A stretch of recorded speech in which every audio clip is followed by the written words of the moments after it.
Good morning, everyone. I hope all of you are fit and healthy, and I hope you are watching my videos also. So, last time we have started chapter number 17, The Great Mughals, and in that chapters we have covered some topics. In that chapters we have covered how the the Mughals invaded India, how they came to India, who were Mughals, and then we have read about the founder of Mughal dynasty, that is Babur, and then after Babur we have read about Humayun. So next it is turn of Akbar. Today we are going to cover these three topics in today's class. We will read about Akbar, whose reign was from 1556 to 1605. Then we will read about his policies, and then we will read about Jahangir, and whose reign was from 1605 to 1627. We will try to cover all three topics. So let's start. From Akbar we will start. Akbar the Great. Akbar was the successor of Humayun, and he was also known as Akbar the Great. However, he was only 13-year-old when Humayun died, and therefore Baram Khan was appointed as his guardian, you can say, or caretaker. And in 1556 he became the emperor at the early age of 13. His reign can be divided into three periods: 1556 to 1570, then 1570 to 1585, and then 1585 to 1605. In these three periods, he launched so many military campaigns. Let us read about that military campaigns. In 1556 to 1570, Akbar became independent from Baram Khan, and he launched military campaigns against the Suris, other Afghans, Malwa and Gondwana. He also suppressed the revolt of his half-brother Mirza Hakim and Uzbeks. And in 1568 he seized Chittor and Sisodia capital, and 1569 Ranthambore. In 1568 he seized Chittor, and in 1569 he annexed Ranthambore.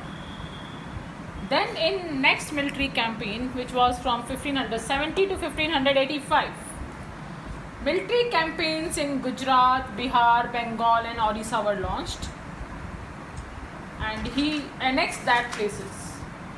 And next, in the third period, in 1585 to 1605, his expansion continued till Kandahar, Kabul in Afghanistan, which is in Afghanistan now, and from until Kashmir also.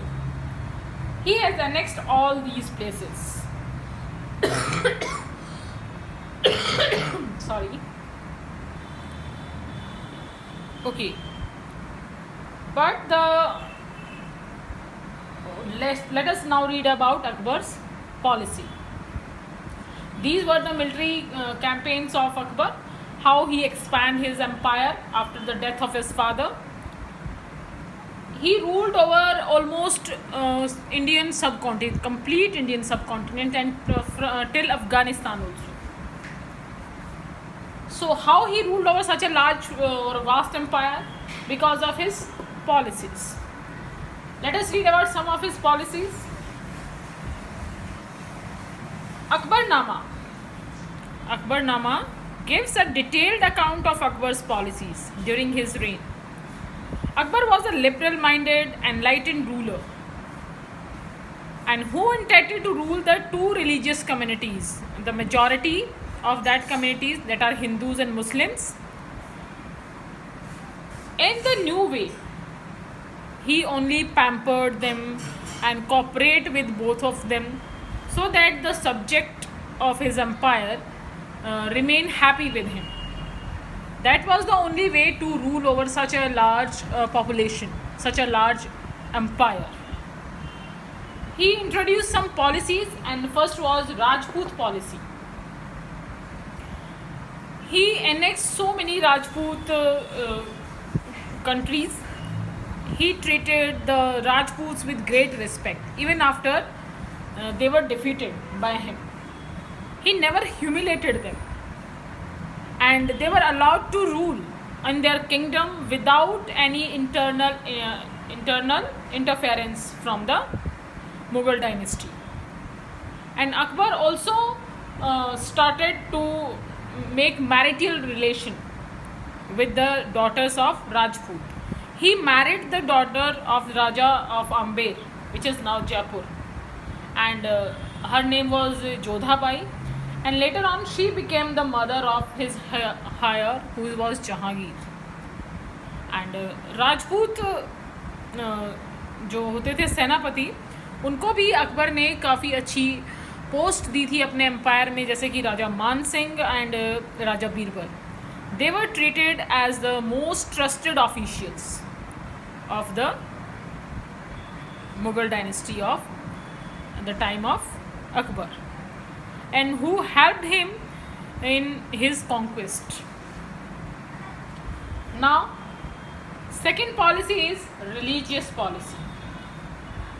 Religious Akbar was a liberal-minded ruler, and he know very well that if he want to secure the throne and to stabilize a firm Mughal rule in India, it is necessary to win over the herds of Hindus, because the majority of Hindus was there in India at that time.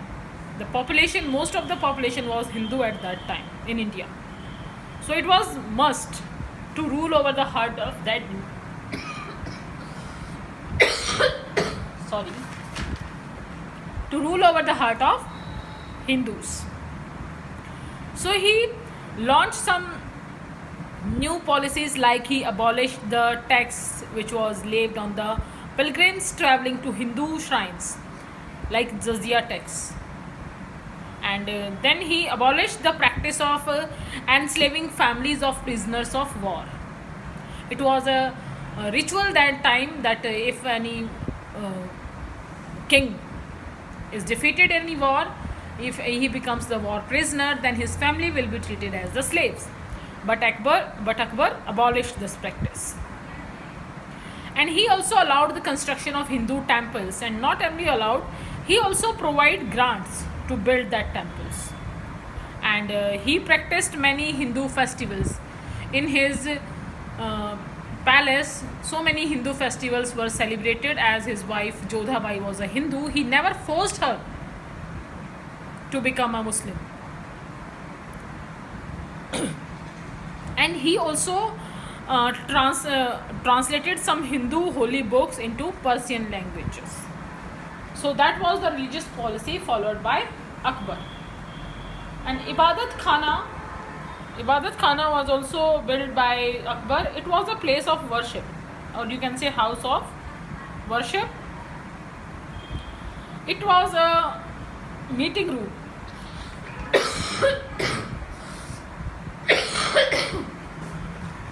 Sorry, I have cough, so it's little bit uncomfortable for you. I'm really sorry for that. So Ibadat Khana was a house of worship which was built by Akbar. That was a place in the palace of Fatehpur Sikri, and Akbar started discussion and debates on religion with the ulemas, Brahmins, and the priests, which were related to different religions like Hindus, Muslim, and Christians. So this shows that Akbar was a liberal-minded, and he respect all the religions equally. Later on, Akbar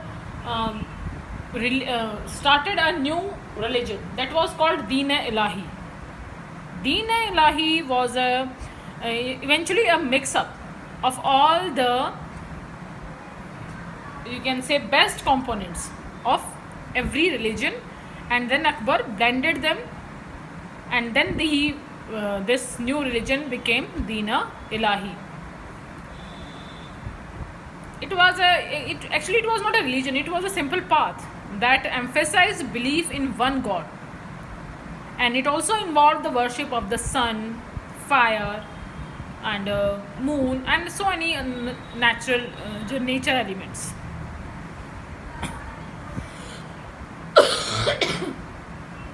And one of the prominent or important feature of Deen Ilahi was Sul Akul, which means universal peace.